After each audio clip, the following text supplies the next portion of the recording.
Cinema చివరిలో cinema మొత్తం అయిపోయింది, ఏదో ఒక అసంతృప్తి ఉంది. ఆ చివరిలో అర్ధ శతాబ్దపు అజ్ఞానాన్నే స్వతంత్రం అందామా ఆ ఒక్క మాటతో లేచి 2 జేబుల్లో చేతులు పెట్టుకుని నడుచుకుంటూ వెళ్ళిపోతున్నాను. నేను ఎక్కడికి వెళ్తాను కూడా నాకు తెలియదు. బచ్చల మల్లి అల్లారి నరేష్ గారు మంచి మంచి కంటెంట్స్తో వస్తున్నారు. గుడ్.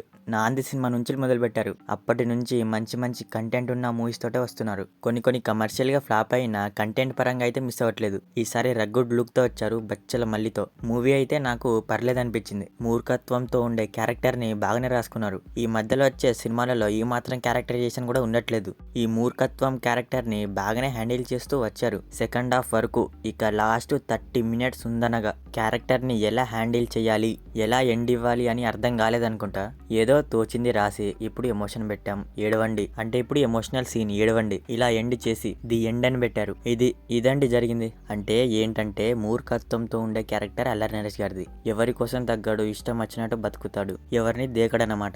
ఇది బాగానే ఉంది. కానీ ఆ క్యారెక్టర్ కి కాన్ఫ్లిక్టే బాలా. అంటే ఎందుకు ఇలా ఉన్నాడు, ఓహో దీని వెనుక అతనికి ఇంత అవమానం జరిగింది అందుకే ఇలా ఉన్నాడు అంటే ఓకే. బట్ ఆ ఉన్న కాన్ఫ్లిక్ట్ లో చూపించిన కాన్ఫ్లిక్ట్ లో ఎందుకు ఇలా తయారయ్యాడు అనే రైటింగ్ కన్వీనియంట్ గా అనిపించలేదు నాకు. అక్కడక్కడ కొంత పుష్ప, అమ్మ నాన్న ఓ తమిళమ్మ ఇలాంటి వైబ్స్ కూడా వచ్చాయి. కానీ వాటిలో కోర్ పాయింటే ఎమోషన్. కానీ ఇందులో అలా కాదు.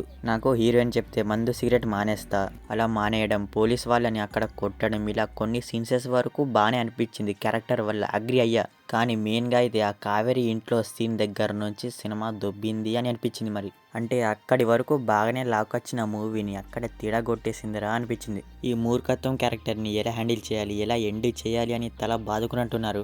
అందుకే climax last 30 minutes story complete అవ్వడానికి హీరో క్యారెక్టర్ ఇష్టం వచ్చినట్టు బిహేవ్ చేస్తూ ఉంటుంది అనమాట.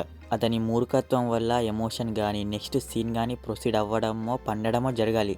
బట్ సినిమా ఏదోలా హీరో మారాలి, కానీ క్యారెక్టర్ డ్యామేజ్ అవ్వద్దు.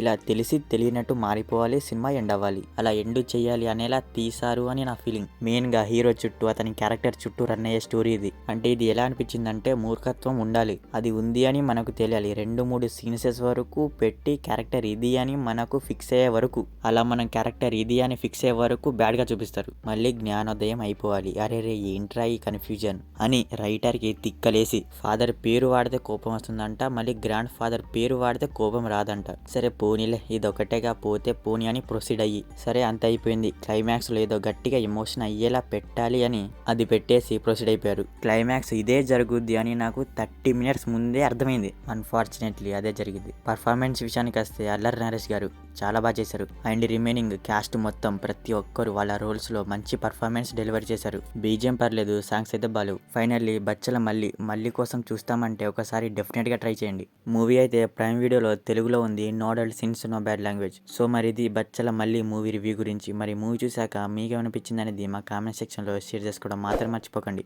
మరి మీకు కనుక మా రివ్యూ నచ్చితే దయచేసి మన ఛానల్ని సబ్స్క్రైబ్ చేసుకోండి. Okay, will meet next video. Thank you.